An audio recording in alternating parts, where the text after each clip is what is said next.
Баршаңызға сәлем достар. Бүгін сіздермен шоколадты пончиктің рецептісімен бөлісетін боламын. Бірақ рецепті қарамас бұрын ең алдымен менің YouTube арнама қоңыраушаны басып тіркеліп қойыңыздар. Және де инста парақшама да тіркеліп қоюды ұмытпаңыздар. Мадина Аделбековна деп үстіне инста парақшамды қалдырдым. Ол жақта да истористе керемет рецепттермен бөлісетін боламын. Ал енді пончикті жасап бастаймыз. Ол үшін бізге жылы сүт керек. Жылы сүттің үстіне қант саламыз. Қантымыз ерігенше жақсылап араластырып аламыз барлығын. Одан соң үстіне дрожж саламыз. Менде дрожж бұл құрғақ ашытқы. Жақсылап араластырып аламыз. Одан соң жұмыртқаны саламыз. Және де ерітілген сары май саламыз. Барлығын жақсылап араластырамыз. Одан соң үстіне електен өткізілген ұнымыз саламыз. Ұнды електен өткізу маңызды.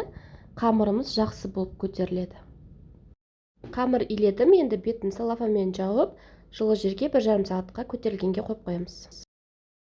Менде осындай керемет болып көтерілді. Жылы жерге қойсаңыздар болды, ол жақсы көтеріледі. Енді осы қамырды алып жаятын боламыз. Шамамен 5-10 мм-дей қалыңдықта жайып аламыз. Достар, қазақша контенттің дамуына өз үлестеріңізді қосып, каналыма тіркелмеген болсаңыздар тіркеліп, лайк басып пікір қалдыруды ұмытпаңыздар. Және де жоғарыға өз инста парақшамды қалдырдым. Инста парақшама да тіркеліп қоюды ұмытпаңыздар. Ол жақта да истористе керемет рецепттермен бөлісетін боламын. Ал енді стақанымыздың көмегімен осындай дөңгелектер оюымыз қажет.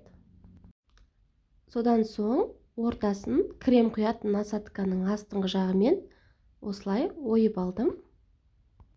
Одан соң пончиктеріміздің бетін жауып матамен немесе пищевая пленкамен жапсаңыздар да болады. Көтерілуге 20 минутқа жылы жерге қойып қоямыз.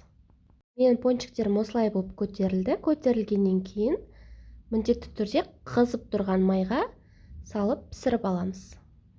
Пончиктеріміз майға батып тұруы қажет.